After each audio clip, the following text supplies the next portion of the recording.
All right. Hello, everyone. I'm John Cox. I'm a professor here at UNC Charlotte. I'm the director of the Center for Holocaust, Genocide, and Human Rights Studies. And it's really my honor to welcome our guest today, Haley Marie Brown. Oh, shit. Oh, okay. I'm sorry. Okay. Did it again. Okay. Um, Let me just say one word about our guest. Okay. Haley Brown is a transgender woman who recently graduated with a master's program in Holocaust and Genocide Studies. That's one of the few such master's programs or graduate programs in the US or anywhere else at Stockton University in New Jersey. And I first got acquainted with Haley when she presented a really fascinating and I thought a really path-breaking pioneering paper about genocidal violence against trans people, trans women in particular, at a conference that I helped organize on genocide denial that was held here in Charlotte 2 years ago. And so her path-breaking research in examining the genocidal nature of transphobia and anti-trans violence has been recognized by the president of the world's leading genocide studies organization, an organization called the International Association of Genocide Studies, Henry Thoreau, who said, quote, Haley offers the most important contribution to the study of gender and genocide in nearly 2 decades. And I'll also say, let me admit a couple more people here, that at the moment I'm editing a book that's going to press right now for Routledge Press on genocide denial. And I'm really, I'm proud to say that there's a chapter from Haley Brown on these issues in that book. So with that, let me turn the floor over to Haley. And Haley, thank you very much for waking up. For our students out here in North Carolina, 8:30 in the morning is considered very early, and it's 8:30 where you are in San Diego. I've already gotten the sense that you're kind of like me and you're already wide awake long before 8:30. Yeah. I'm not in San Diego actually, but yeah, no, I'm near San Francisco. But yeah, no, I normally wake up around, well, now 4 in the morning for work. So this is cake. This is easy, you know. I was up late just making sure everything was good, but I'm really excited to be here. You know, I'm always happy to talk about this. It's sort of an emerging field with like subfield within this field, and given recent events and ongoing trends, I think it's really important that we have space where we can examine these things. So if I can just go ahead and get started here, let me just give you a rundown of kind of what everybody can expect. So what I'm trying to do with this lecture is I'm trying to illustrate for all of you the pattern of thought to get to a point where you can understand conceptually the systemic nature of transphobia and how this is contributing to trans necropolitics. To get into trans necropolitics would require a very detailed understanding, and also we would be here all day. So I can't really get into that, but what I am trying to show is how all of this ties together in a larger structure. So now that that's out of the way, we can go ahead and get started. So let's just move over to the next slide here. So I want to give a brief kind of content warning. Some of the things that we'll be talking about in this lecture are very explicit and graphic in nature, and in a few instances will actually contain depictions of physical violence, including murder, torture, and kind of other acts which are extremely heinous. I also like to bring this up because some people might have an issue over whether or not depicting these acts is a good thing, or whether or not we're just glorifying or doing this for shock value. But for me, I kind of view this discussion of specific nature of violent acts, excuse me, as necessary to sort of understanding the symbolism inherent to these acts, because that symbolism is where I draw my argument from, the symbolic nature of this violence and of these actions.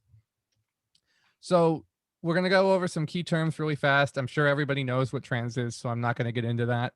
So necropolitics is actually sort of defined as the use of social political power to dictate who is deemed able to live and who is required to die. Now, the best example I can think of off the top of my head is the state and the ability of the state to engage in the act of executing someone, i.e., the death penalty, right? So functionally, that seems all well and good. Normally, we don't really associate that with power, but technically speaking, that's necropolitics, and it is a point of contention.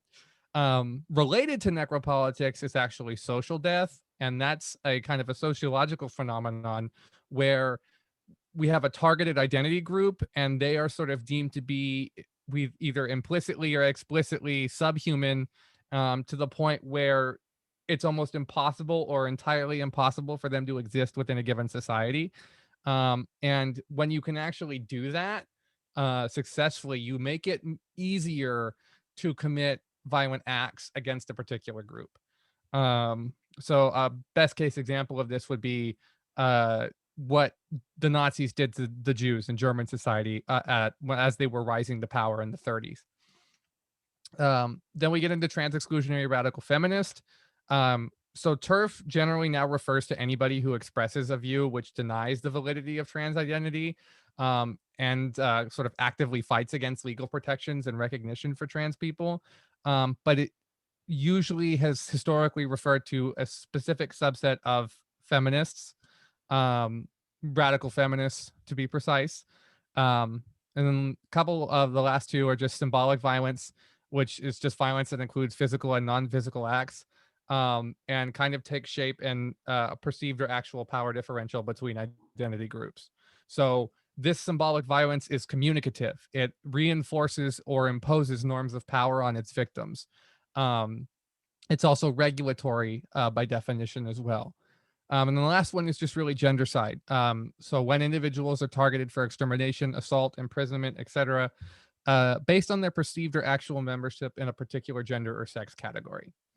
So that's pretty self-explanatory as well. And we'll talk more about that later, even though that word actually does not appear in this particular presentation.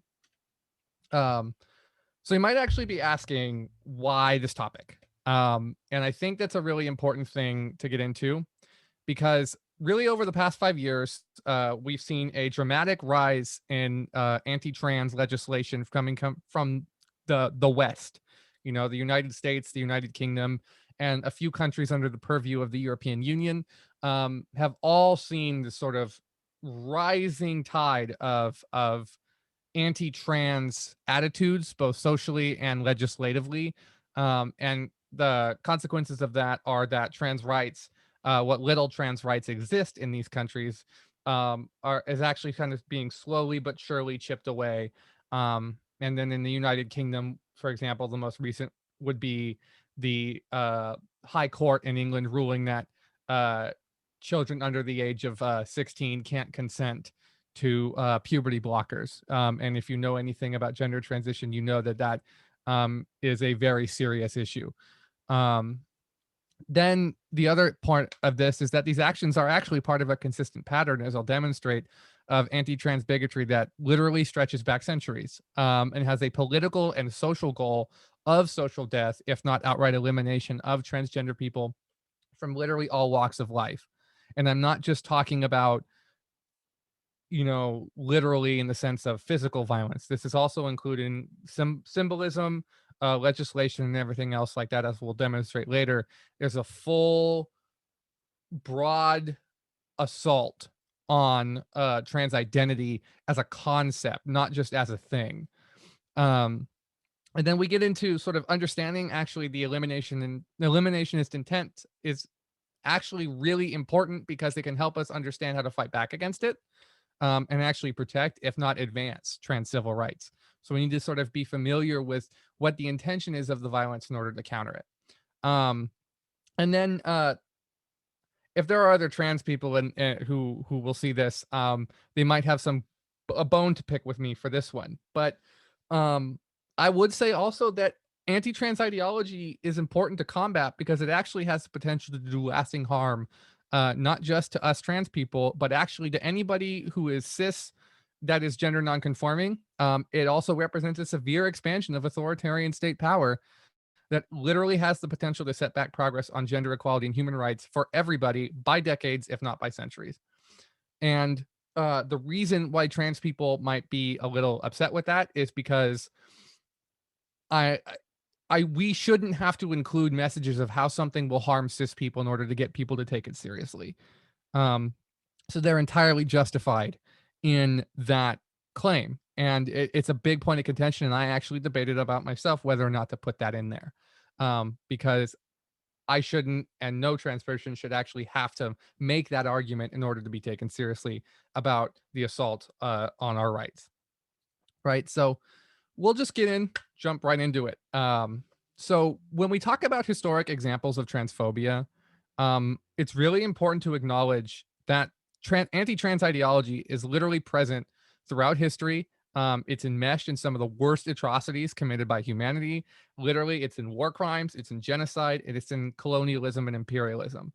And I want to ask anybody, you feel free to type in the chat, if you will, if anybody can think of any specific examples where they think uh, anti-trans violence has existed. If anybody has an idea, that would be really cool. I want to kind of see where everybody's at on that.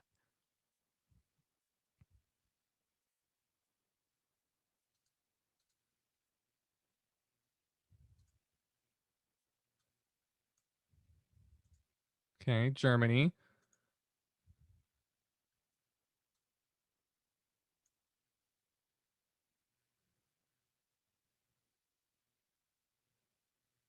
Okay, yeah, that's okay. I'm impressed. Some of you were right on the money. Yeah, that's a good one. Yeah, so we have we definitely have the United States, Native Americans, Germany. These are all really, really good examples. Um, and the United Kingdom. Yeah, you're absolutely correct. So let's just get into it here. When we talk about colonialism, a classic example that actually most people don't know about is Spanish colonialism in California. And this is perhaps the most grotesque and also the most obvious example of the specific targeting of gender nonconforming people by a colonial and imperial power, by a Western power, by a Christian power. And It really sort of gets at the heart of, as I'll explain later, the regulatory nature of anti-trans ideology. So indigenous peoples enslaved and massacred by the Spanish in colonial California had actually significantly varied gender practices, which fell outside patriarchal Catholic norms of the Spanish. And In a book, that was written by Bartolome de las Casas, who kind of observed the Spanish treatment of the indigenous people, and at the time is considered an advocate for them. But there's obviously some debate of whether or not he actually cared about what happened to them and was more so disgusted about the inhumanity than the colonization and failed to connect the two. But he quoted a Spanish soldier by the name of Pedro Fages, who, quote, observed Indian men in the dress, clothing, and character of women. These individuals were known as Hoyas, and prior to Spanish colonization, the Hoyas were held in high esteem by their respective tribes. That's going to be a common theme here. So the Spanish actually viewed the Hoyas as really sinful for their gender deviance, and they called everything sodomy back then, any kind of gender deviance. But so they labeled them for their sodomy, and the Spanish actually felt that they were beyond saving, and so they needed a religious form of retribution and punishment to atone for their sins. And for the Spanish, that meant violently executing them by having them mauled to death and dismembered by their mastiffs, who were specifically bred for the purposes of doing that. And This was actually done by Theodore de Bry. He depicts this in his book. Balboa throws the Indians who have committed the abominable crime of sodomy to be torn by bits to dogs. And this is again in Bartolome de las Casas's book. And you know, I even I'm from California, and we barely talk about Spanish colonialism other than that the Spanish were here.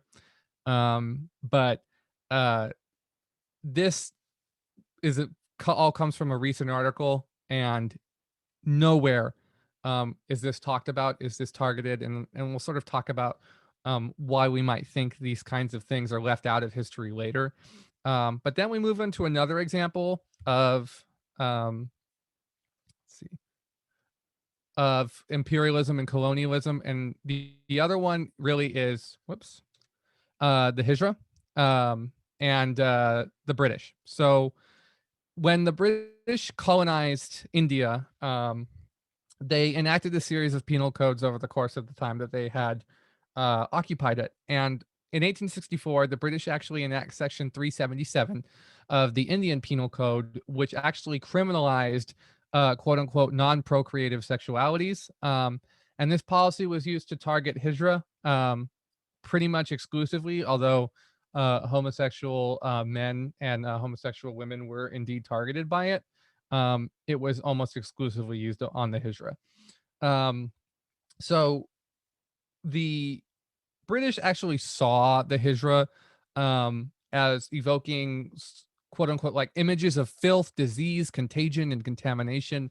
And they viewed the Hijra, as a danger to public morals. So in the years actually following the enacting of S377, the British Raj actually sought to reduce the number of Hijra explicitly, with the sole intention of gradually causing their extinction. That's a quote from a letter. That's not me, making that up. That's literally a quote from a British official.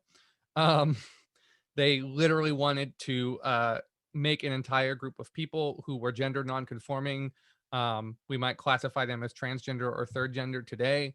For the purposes of extermination. They literally wanted to do that. It was colonial policy.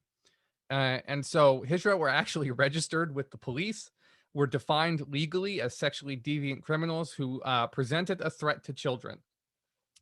I want everybody to kind of keep in mind that statement, presenting a threat to children. Because as we get into things, one of the things that you'll notice is that's a pretty common theme. And we can actually kind of talk about that later, but you'll see it more and more and more as we get through this lecture. So the last big example, as somebody hit the nail on the head, was Germany, specifically Magnus Hirschfeld's Institute for Sexual Wissenschaft, and the Nazis during the pre-war years. So for those who don't know, Magnus Hirschfeld was a gay and Jewish physician and sexologist who dramatically advanced the cause of LGBT rights and acceptance in Weimar Germany, if not the world. It was a very prominent figure, and really, really did a lot to get people away from thinking that homosexuality and even transsexuality was deviant behavior. And he employed trans people in his clinics. He helped homosexual people live openly in German society and in other parts of Europe and even elsewhere. But for the Nazis, this was not acceptable. And actually, on on May 6, 1933, members of the pro-Nazi student groups actually attacked his institute. And 4 days later, the Nazis actually held a very large public book burning where they incinerated books they actually deemed to be ungermanic. Everybody is probably familiar with that picture, but I guarantee nobody before has heard that those books that they're burning in that photo, a significant chunk of them, if not the outright majority of them, were from Magnus Hirschfeld's Institute for the Study of Sexuality. It's estimated that by people smarter than me that the setbacks for trans identity and from a medical standing were set back at least 5 to 7 decades when they did that. We have no idea the kind of research Hirschfeld was doing. We don't know. And so when the Nazis burned all of Hirschfeld's work, trans scholarship in terms of understanding trans identity from a psychological and medical perspective, and even from a social acceptance perspective, all of that was lost. So we started from ground zero, and ever since then we've had to build back up, and it really didn't start being built back up until about a decade and a half after the end of World War II. But I want to ask a couple of questions to everybody. Um, for those who might have an idea, or not, why do you guys think that the Nazis would want to actually target Hirschfield's Institute? What about the Nazis um, made them look at Hirschfeld and his work and thought, this is something that we need to attack? And I'm not talking about, oh, it's just because he was Jewish. I mean, that's part of it. But does anybody think that there's something more to why the Nazis would want to do that?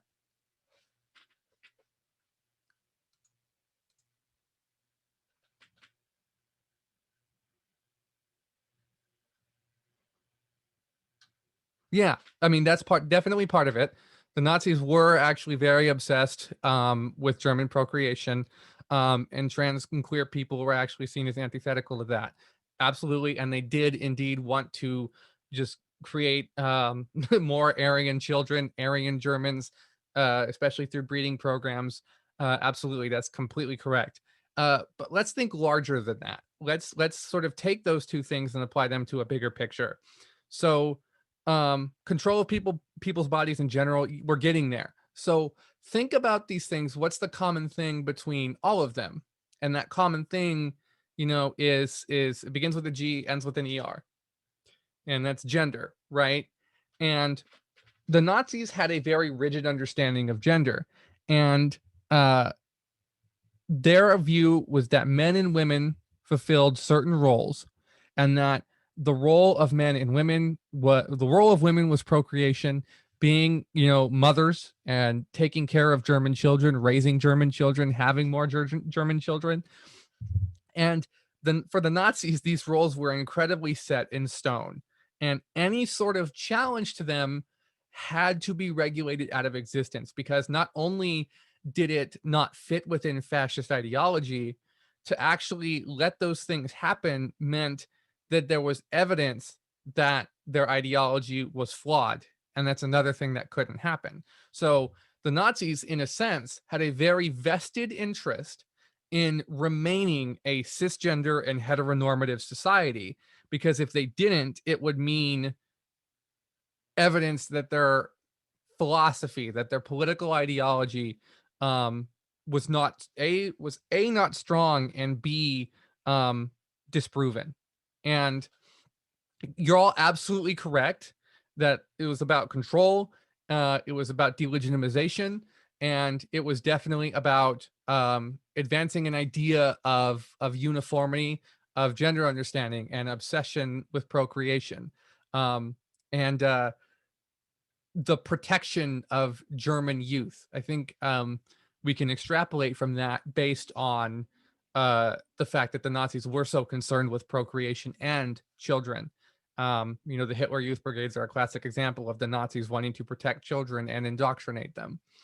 Um, I guess the other question then is kind of more theoretical, and that is, I'm curious to know what you all think about why mentioning of any mention of Hirschfeld's work has been left out from most discussions about the book burnings. Um, I've studied this, and I can think of maybe two times where somebody other than myself has actually mentioned that the Nazis burned Hirschfeld's books. But if you go, for example, to the United States Holocaust Memorial Museum, and you'll see the photo on the top left, you will actually see that as one of the biggest first images. It's like plastered right on the wall in front of you to your left. Um, but all they say about it is book burnings. They don't actually include why, or they say it targeted Jews, and that's not entirely incorrect, but it's not the whole story. So why do you think that any mention of gender is left out of, really just of trans people or Magnus Hirschfeld, is left out of the book burnings? Even today, they still haven't updated it.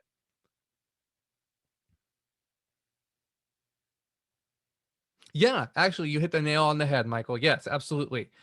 trans issues are definitely seen as deviant. Even today, no matter how much progress we've made, trans identity is still seen as a deviant, quote unquote, sexuality, even though we all know it's not a sexuality. Um, Allies did indeed have anti-queer policies at the time. That is absolutely correct. I'm sure many of you have heard of Alan Turing. Um, Alan Turing helped break the Enigma code, British computer scientist, and you know, uh, was instrumental in helping the Allies win the war. And still, after the war, the Allies executed him, or they didn't execute him; they castrated him, and he ended up committing suicide. Excuse me. So because he was gay, and it wasn't until a few years ago that they actually officially apologized to Alan Turing, but it doesn't matter because the state had still killed him for his gender deviance, right? So and then obviously the US didn't care. Germany, for a very long time, despite paying reparations to other victims of the Holocaust, refused to acknowledge that LGBT people were targeted. And in fact, uh,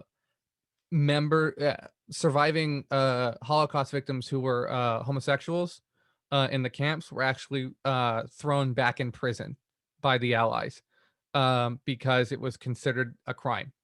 Uh, so yeah. Oh, cool, cool. Somebody mentioned William Arandis and Frida Belafonte. Yeah, good job, John. Thank you.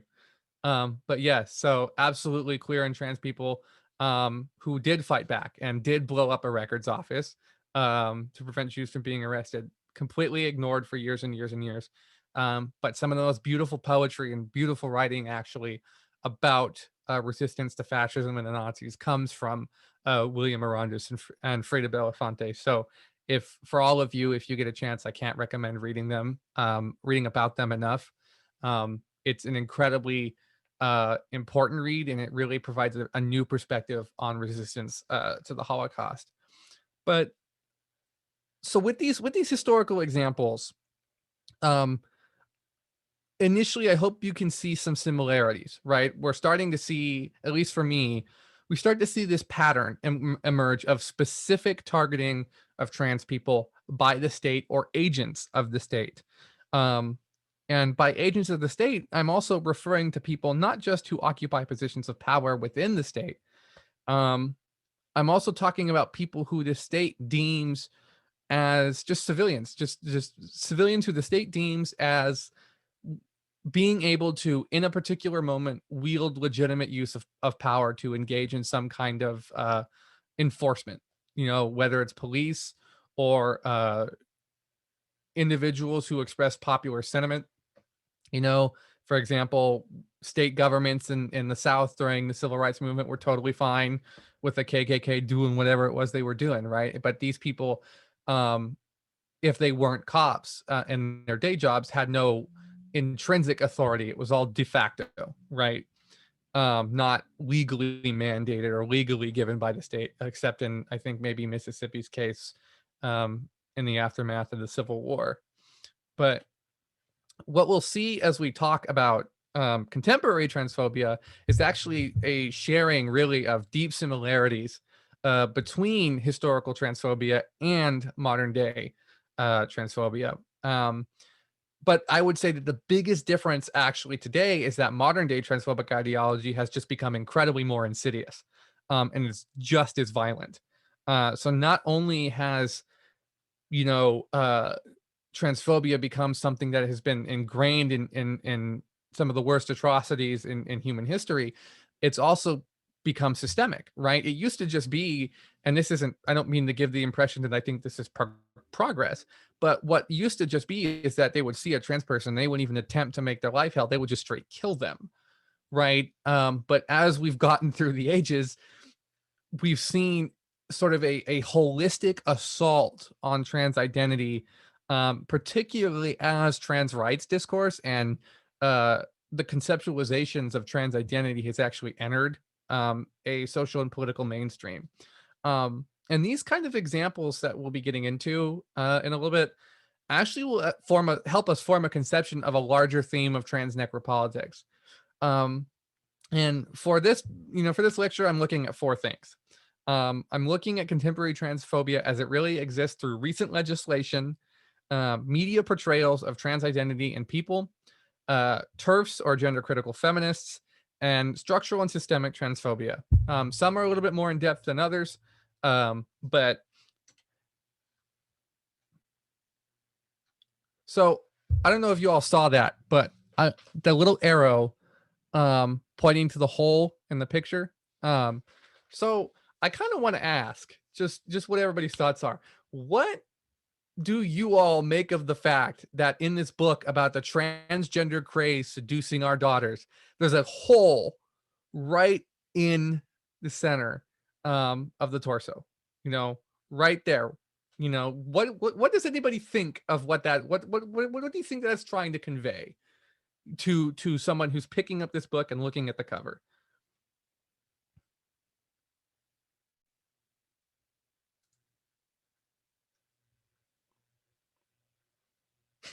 Yeah, that's part of it.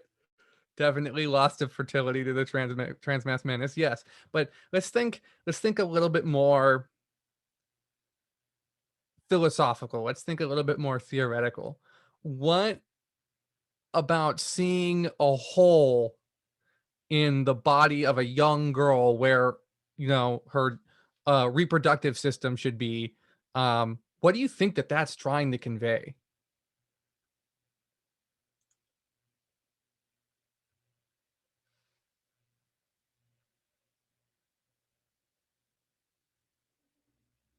Yeah, I mean, uh Chloe, you're absolutely right. Reproductive qualities are important for women in this argument. Yeah. And then, okay, it's funny that you bring that up, the notion of pedophilia and loss of femininity. Yeah, those are all actually kind of themes.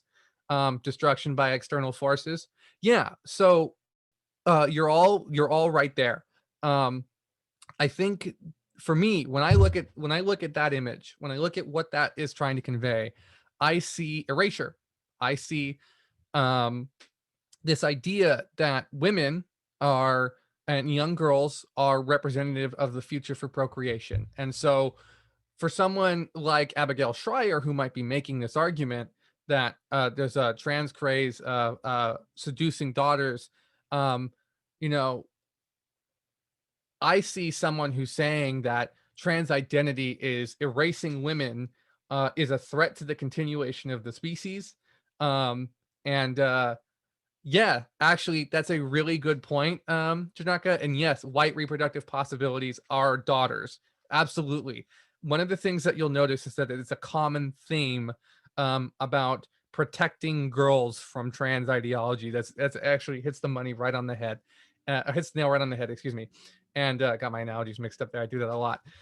um, but one of the things that we will see as we get through this is this idea of reproductive possibilities and the idea that trans people are a threat to the species. I don't know if anybody saw um, the Tucker Carlson clip where he literally says that trans people are an existential threat to the continuation of humanity, which is wild because trans people still reproduce um, just fine, in fact. But, uh, you know, they have to make that kind of argument because if they don't really have a leg to stand on. They still don't have a leg to stand on, but at least there's something there where versus nothing. But yeah, so we'll move forward here. If I can get my keyboard to work.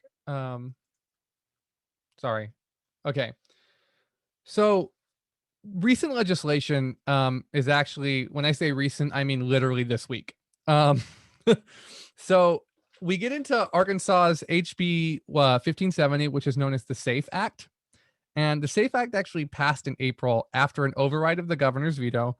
And currently, it's the most restrictive anti-trans legislation in the country at any point in the country's history. But as we'll see later, that could potentially change in a matter of days. So the Save Adolescents from Experimentation Act, or SAFE Act, effectively bans all trans-related healthcare for anyone under the age of 18, criminalizes any behavior which helps transgender adolescents obtain transition-related healthcare. So I've briefly touched on it, but think about the title of the bill: Save Adolescents from Experimentation. What do you guys make of that language? What do you think that language? What do you think of it?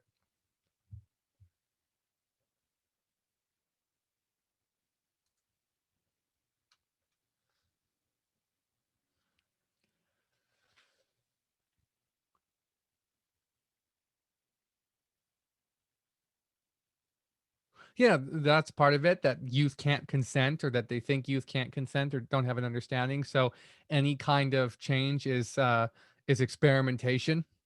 Um, yeah, it's just a phase. Reminiscent of Anita Bryant, Save Our Children. Ooh, the Anita Bryant reference. Nice. um Drug experimentation, continuing imperialist ideas, save. Yeah, I mean, you're all there. The thing that, for me, when I look at that language, when I look at save adolescents from experimentation, I see everything that you all are saying, but I also see this idea that trans identity is a kind of social experiment, and that social experimentation has physical experimentation, and in doing so, it's perpetuating harm to to children. It's perpetuating harm to humanity. And so, if trans identity is an experiment, like, think of Frankenstein. That's sort of the biggest, the most obvious example. Think of the story of Dr. Frankenstein and Frankenstein's monster, right? There's a man who is playing God and is deviating and creating a human being out of dead body parts, and creates this monster, this abject horror, and it terrorizes the population. Um, and I think it's been forever since I've read it, but I think one of the first people the monster goes after is a woman. You know, and so here's this grotesque figure, threatening everybody on this experiment, um if you will, that it presents a serious threat to the majority. Lust crazed beasts evokes fears surrounding drug science and medicine, invalidates the need for trans healthcare. Yeah. So it's important to note that this kind of bill actually goes against any kind of medical knowledge. The majority medical opinion on this is that puberty blockers and other forms of gender affirming care are actually the only known treatments for gender dysphoria. They are the morally correct decisions, they are the ethically correct decisions, and they are the medically correct decisions. And Yeah, this has all been pretty well documented, but regardless, we still see this kind of idea being perpetuated and taking hold, I might add, that trans identity is at best a phase, and at worst a disease. And I'll get into that later as to what I mean when I say disease. But we're not done. So for those in North Carolina, I'm sorry to do this to all of you. But North Carolina's SB 514 actually, fortunately, has yet to become a law or even make it out of committee. And thankfully, North Carolina's own legislative setup should actually prevent this bill from becoming law in North Carolina, because the governor would almost certainly veto it, but the state Senate would have almost no ability to override it, bar some Democratic state senators switching over, which I have to admit is a distinct possibility, but still unlikely. In the event that this bill does become law, though, it would be the single most repressive piece of anti-trans legislation anywhere in the United States. And I said that the last slide, but it's about to be one-upped in the next slide, as I'll show you. So you're off the hook on that regard. But in the opening sentence of this legislation, the proposed legislation actually defines gender as solely biologically immutable, meaning you cannot change it. And it defines men as having XY chromosomes and women as having XX chromosomes. And any deviance from that is, not read. You can't. It's not recognized under the law.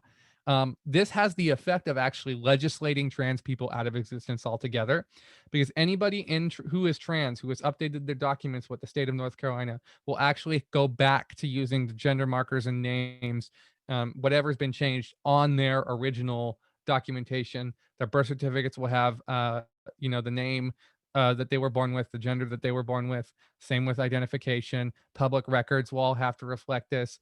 And Also, anyone under the age of 21, not 18. So not even when you're an adult, 3 years after you're technically an adult, you still are not allowed to receive gender affirming healthcare.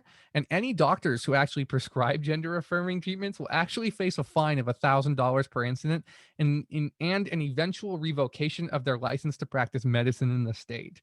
Um, but perhaps actually the most terrifying is that the proposed legislation actually sort of creates a gender Gestapo, in the sense that state officials, including teachers, pediatricians, social workers, and any kind of public worker that receives a paycheck from the government of the state, is required legally under threat of prison time and a fine to inform parents of any instance of gender nonconformity. I'm not just talking about uh, being trans. If you are a cis woman that is a butch lesbian and you cut your hair short and you wear so-called men's clothing, and you're not acting in a way that is traditionally appropriate for someone of your biological sex, you could actually be reported to the state, and face retribution from the state for doing that.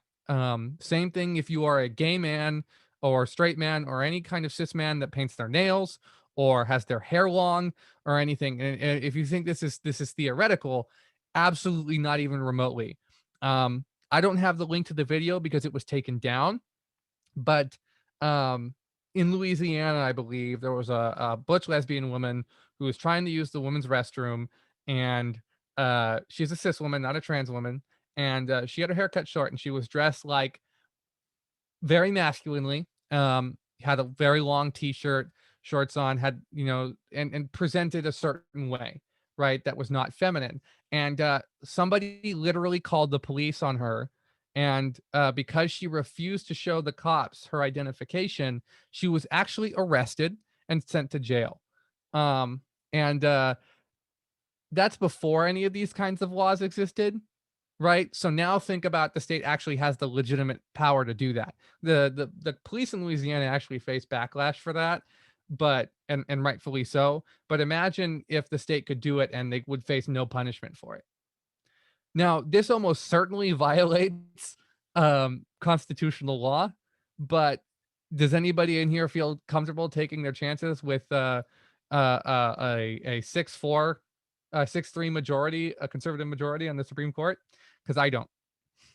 So yes, they ruled appropriately in Bostock and protected trans rights discrimination, or trans people from being discriminated in the workplace.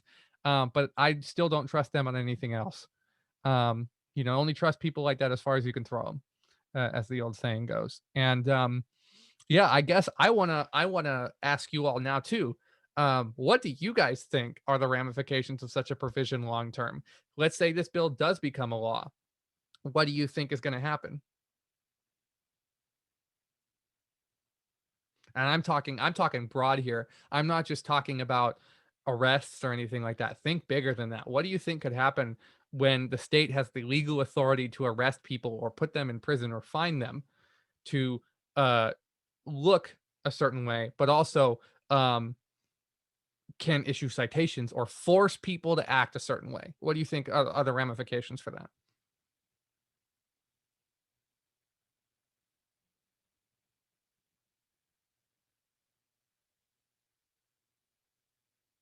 More harmful laws? Yeah. Violence, death, absolutely. Suicide, surveillance. Yeah, this is these kinds of excusable violence towards trans people avoiding healthcare, higher morbidity and mortality. Yeah. So there are two things. Absolutely, more fascist legislation. Completely agree.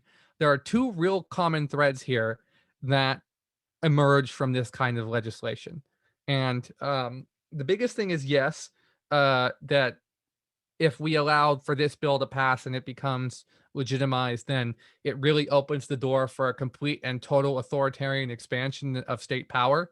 Um, and it gives the state a legitimate window to do that through. But also, the other threat is that we clearly have seen what it means for people who are gender nonconforming and transgender, right? So we've already acknowledged, some of you have already acknowledged that this could essentially mean more suicides, more deaths, trans people not coming out, pretending to be something that they're not for the rest of their lives, more permissible violence against trans people, and a imagine a 911 but for reporting gender deviance. Could you imagine how that phone call is going to go?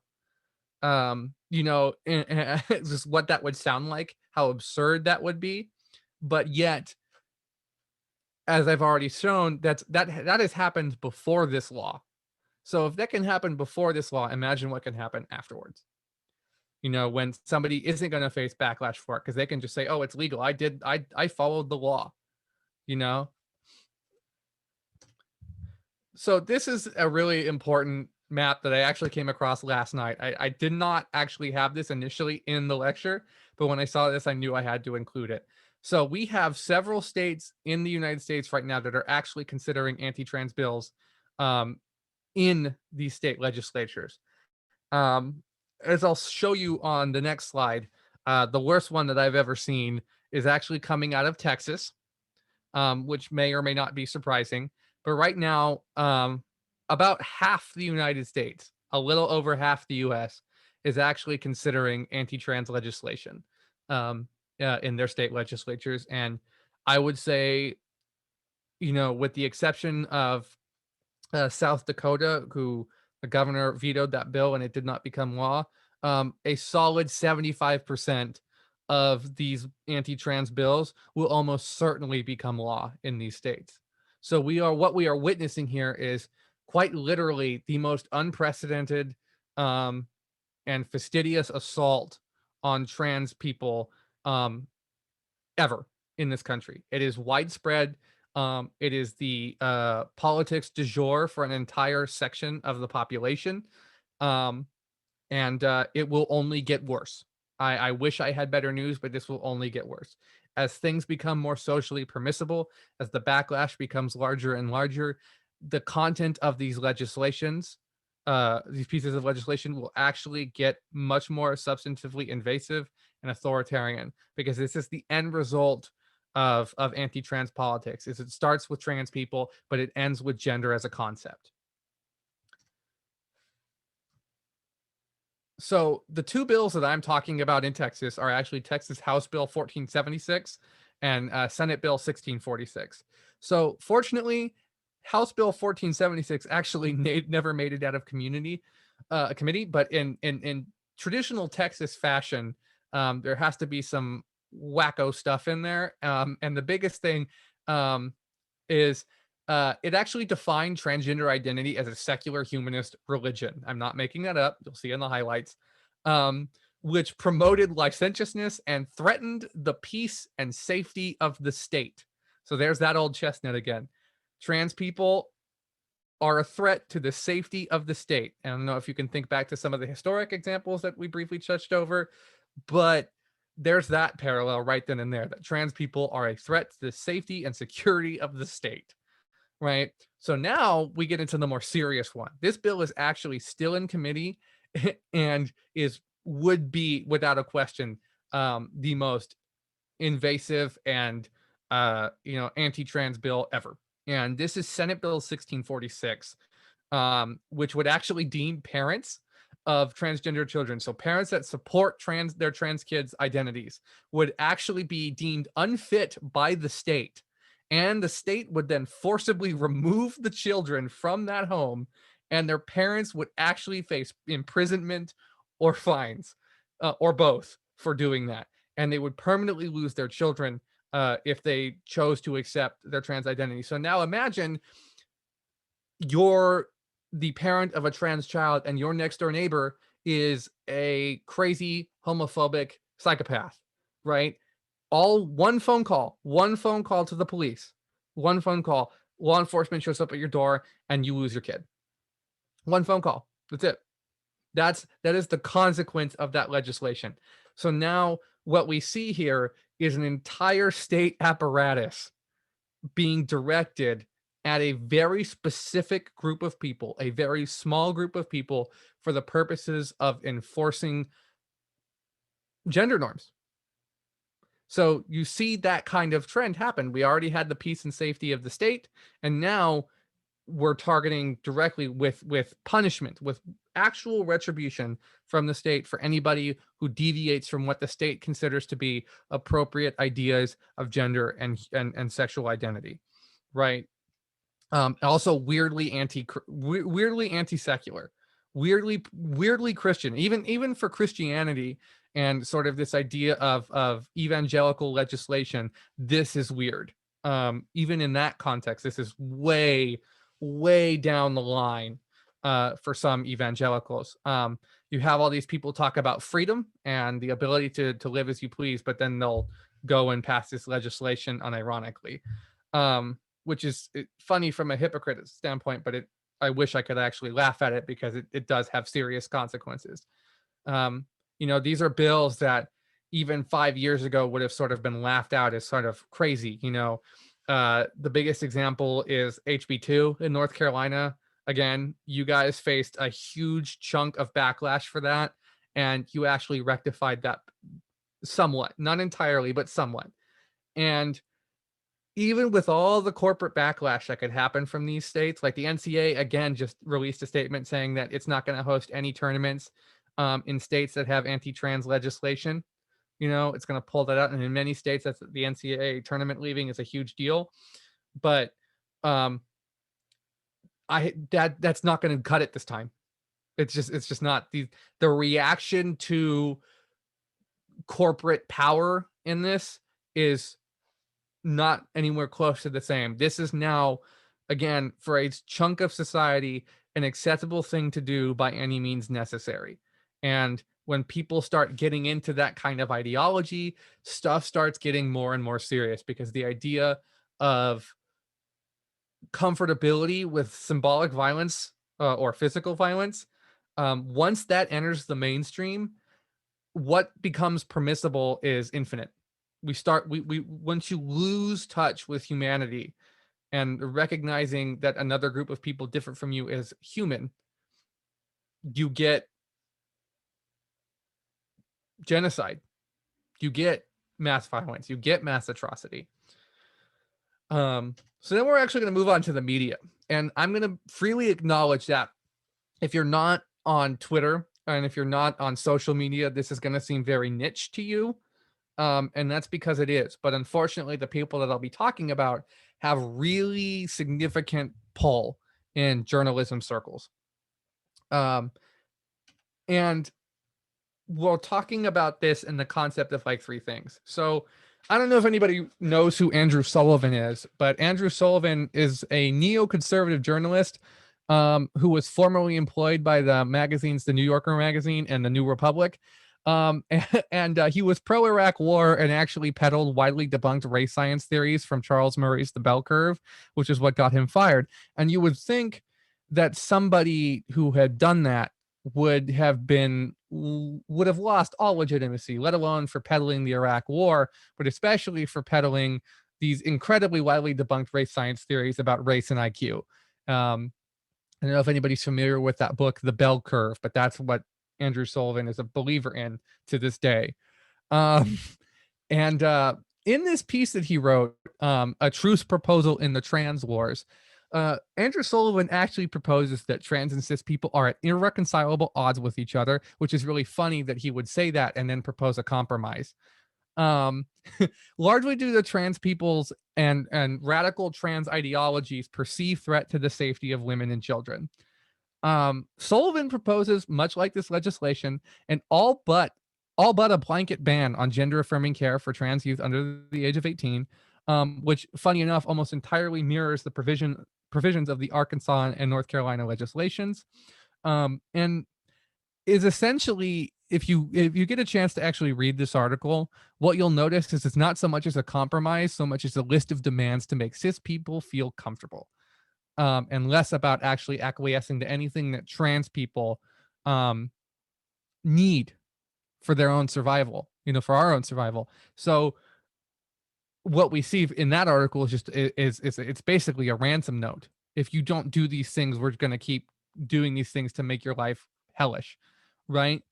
Um, but I want to ask this is when I read this article, it made me think of this of a very broad question. Um, but I want you all to think about what it means to refer to an entire group of people as a question needing to be solved. So, what kinds of if we think about that question, what kinds of things might someone who agrees with the line of thinking that a group of people are a question to be solved, what kind of things do you think that they might do when they think they've discovered the answer to the question of the trans question, or the Jewish question, or the black question, or the race mixing question, the indigenous question, the Muslim question?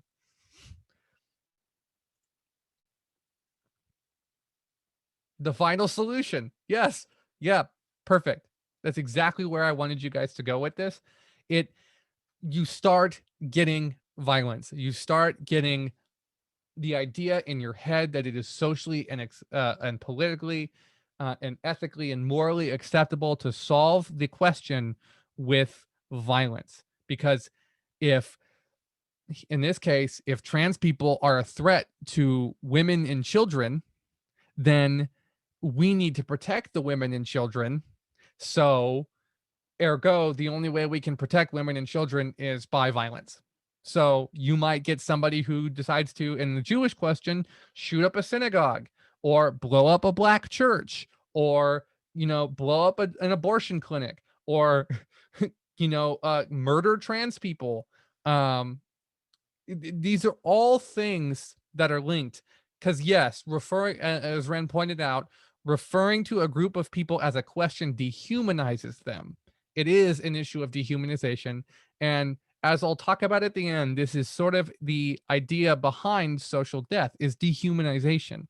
Once you start referring to people as not people but a question, you have opened the door a slight crack into the idea that it's okay to commit violence against somebody, right? So that's one. So imagine the door. It's open a little bit, right? Not all the way, but it's open because you're just asking questions, right? This is a question that needs to be solved. So then we get into this other thing called the social contagion theory. So this is actually written by this is an older piece from the Atlantic magazine, written by Jesse Singal, who is a contributing writer to the Atlantic magazine and has extensively covered transgender issues, um, almost to the point of obsession, and has received widespread support for his views despite pushback from transgender people, including myself. I've actually been in extensive arguments with Jesse Singal, and he's blocked me on Twitter on like several accounts.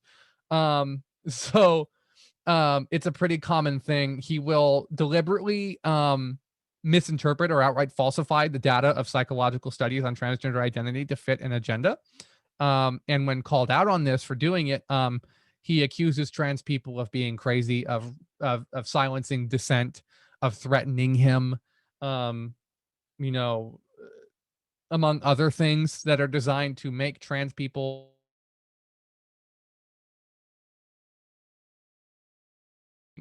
because some of the other things that he'll do is he will um he will actually he saw, for example, he saw the North Carolina legislation about the gender nonconformity, and his first response to that was to pretend that he was outraged by it. So one of the things that he did was like, "Oh, I can't believe the North Carolina legislature is actually considering policing gender nonconformity." But then you look at the bill of the North Carolina legislator that actually contains that provision, and you look at the list of citations that is using to justify the language of the bill and the provisions of the bill, and guess who cited in it multiple times? Jesse Singal. So the man knows exactly what he's doing.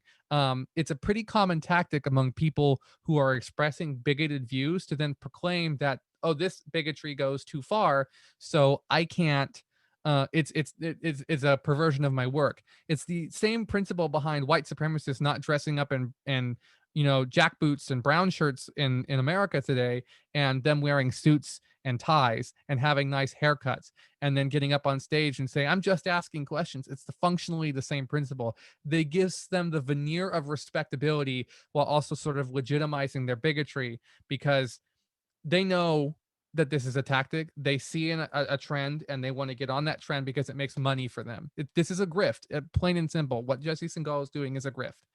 But actually, Singal actually literally believes this. This is completely true. He believes trans identity is a social contagion.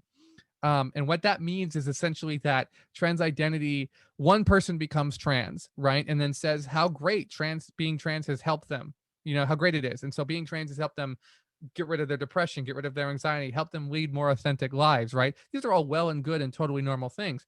But Jesse Singal thinks that this is actually not good and well and good, that this is actually a broad spectrum of propaganda designed to go convert children into being trans, as if being trans spread like a disease, hence the name social contagion.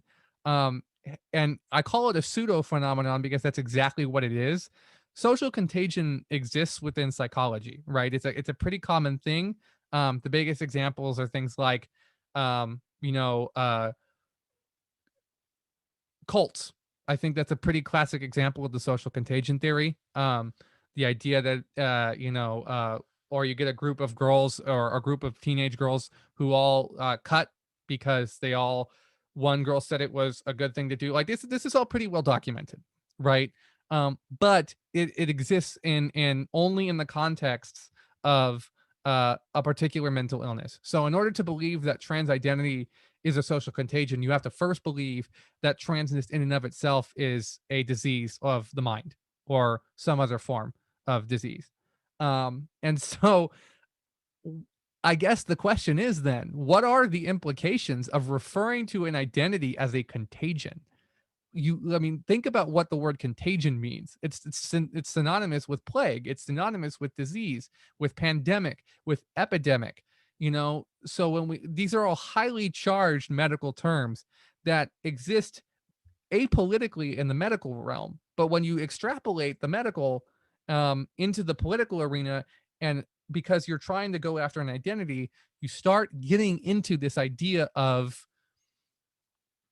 control, of eradication, right? So think about that. Keep that in the back of your mind, right? This idea of it being a disease and it must be eradicated. And then the question for you is do you guys agree with me, or do you guys actually think that the use of official sounding language can actually cause substantial harm when it's used as an invective against an identity group? So um again, the classic example is the whole thing about the bell curve and the race science, right? Or why are there so many trans people all of a sudden? Why is the number of autistic people increasing? That kind of thing. There are legitimate questions to be asked, but they're not asking them in the way that is in good faith. They're not willing to also to accept the answers to those questions. So if we ask, say, why are trans people seeing an increase in population at the expense of other categories? First of all, every identity group in the LGBT spectrum has actually increased substantially since the 80s. But also, trans people are coming out more because it's in some areas it is more acceptable to come out as trans. But okay, you can only think about it in the context of um, a disease, right? So again, Singal's work has been cited as a justification in the same legislation we discussed. So then there's the transgender trend. I briefly touched on this. So she also believes, Abigail Schreier believes that trans identity is a mental illness akin to anorexia, bulimia, cutting. She's also a proponent of the social contagion theory, but she focuses on trans men and the idea that trans masculine people are a threat to young girls. And it's because being trans is popular now that so many trans girls or trans men have transitioned from female to male. And funny enough, in her work, she actually doesn't speak to trans people at all. She only talks to the testimony. She only uses the testimony of parents who didn't support their trans youth. So it's pretty obvious the conclusion she'd come to when the only people she's talking to are people who don't like trans people. Um, so then, sort of the last biggest thing here is TERFs. So terrorists essentially argue that trans women pose a severe threat to the rights and safety of women and girls and have legitimized socially the debate surrounding the validity of trans identity in mainstream discourse. Uh, Terrorists essentially view trans women as men that are pretending to be women in order to rape real women. Trans men are lost lesbian sisters, and non-binary people are just mentally ill and delusional.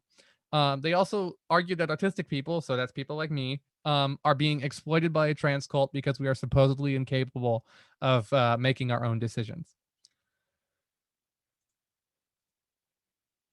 So TERFs downplay violence against trans people while simultaneously arguing that trans people and transgender identity is erasing women and lesbians.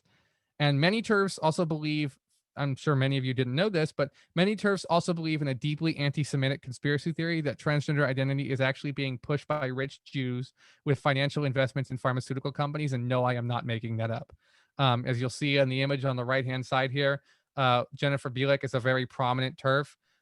And you see this prominently with the idea that George Soros is behind the rise in trans people, and that trans rights activists are backed by very wealthy Jews, and apparently it's anti-Semitic to point that out. Who'd have thunk it? TERF groups also work alongside the far right, completely unironically, to dismantle whatever little anti-discrimination protections exist for trans people. This has included petitioning governments and the United Nations to ban trans people from homeless shelters, gender-specific restrooms, etc. And I want to just kind of briefly go over this so you can see it, but this is what TERFs actually think about trans people and men in their own words, because you'll notice that for trans women, for TERFs, trans women are men and vice versa. So, um, so, oh, what's the wrong way? All right. So if we're going that road, why not just cull boy babies for a while, reestablish a sane balance? Then we can start selective breeding programs for donor males. That's gendercide. The male-born are biologically incomplete mutants, useless and obsolete, walking viruses on two legs and a cancer, spreading disease, death, and destruction wherever they go. They are the walking dead and the antithesis to life, Gain energy sucking vampires who must plug into women and feed on them in order to survive. No different than a parasite who sucks the life and energy out of its host. They expect we'll be shocked to see statistics about them all being killed and don't realize some of us wish they would all be dead. In fact, I'm just one of those bad, shameful feminists who wish we could all just kill the fuckers.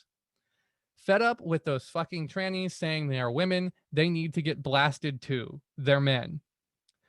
The goal of trans whacktivists, that's verbatim, is to erase women from reality. These insane males are trying to erase us, women. They are actively working night and day to erase us from our shared language, from our laws, and from the face of the earth.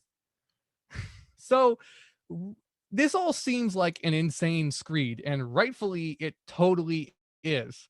You know, you're not wrong to think that. But unfortunately, this sort of rhetoric has permeated legislation that targets trans people and a lot of social attitudes about trans people, because these are self-described feminists who are going after a group of people that the right doesn't like. And the right actually sees these people as allies, as tools. Not as allies, but as tools. So they can point to saying, look, feminists agree with the right wing. Trans people are bad. We should legislate them. So we should legislate them out of existence. So they use the veneer of feminism to actually justify this legislation. So it's moving further and further down the line of legitimacy because of these women. So what initially just used to be crazy people on the internet expressing these things, they now have real political power. And I don't know if you've seen this video, but there's a video of a British trans exclusionary radical feminist named Posey Parker barging into a meeting being led by a trans exclusionary by a trans woman named Sarah McBride, who is now a state senator for Delaware, and they just literally are just peppering her and harassing her. And this is on YouTube. I didn't link it because the only video where it's hosted is from Posey Parker's channel. And I'm not trying to give her any kind of revenue. But also, Posey Parker has gone on white supremacist radio stations and podcasts to express these anti-trans views, lest you think there wasn't any overlap there as well. So the last bit here is just structural transphobia. This is just one slide. I just kind of want to give you guys an idea of sort of the broader issues facing trans people. So we've got trans people 4 times more likely to make less than $10,000 a year. 41% of trans respondents reported attempting suicide. You might see this number pop up on a bunch of transphobic memes talking about 41%, and in response to the suicide rate or the suicide rate memes. They're pretty common. 90% have reported severe harassment in the workplace. 26% have lost their job. 55% reported harassment from homeless shelter officials. 53% reported verbal harassment in places of public accommodation. 41% of trans people do not have the ability to update their identification. And 63% of trans people surveyed, reported experiencing a severe act of discrimination, meaning rape, assault, or attempted murder. And that's from the National Center for Transgender Equality, which does an annual survey of trans people. So I know we're running low on time. So the last 2 slides are basically just putting this all together. So this larger system of trans necropolitics can be sort of looked at from the historic examples of transphobia to the present day realities facing trans people. We kind of see a single commonality. And this is a truth which really ultimately, as I said, has dire consequences for trans people unless it's rectified. So what we see is that the state has a clear and vested interest and a desire to become cisgender by any means necessary, including through violence that is both literal and symbolic. And in essence, the state and those with power within it have implicitly and explicitly deemed transgender people unfit for life. Remember the definition for necropolitics. And then, how do we know this essentially? Well, think about everything that we've seen and think about how all of it connects together. So what we see is a deliberate targeting of gender variant individuals for slaughter, specific forms of legislation that are designed to target transgender people only, a mass media system labeling trans identity as a contagion or a question that needs to be solved. And then we see lastly, the ostracization and social death by labeling trans people as threats to the cis majority, right? So when you think about this question later, when you're doing research for a paper or you're trying to understand anti-trans violence in a broader context, what I hope you take away from this is the idea that all of this is not, it doesn't exist in a vacuum. This is a part of anti-trans violence is a historic pattern, and it continues to this day. It is getting worse and worse and worse, and is part of a larger system here. So anyway, want to open it up for a Q&A. I know I kind of walked through that last bit pretty fast. That's when I got notified that we had a little bit of time remaining, but I want people to feel free to ask questions in the chat. I know John will kind of be selecting some, and if people feel comfortable going on video and asking the question,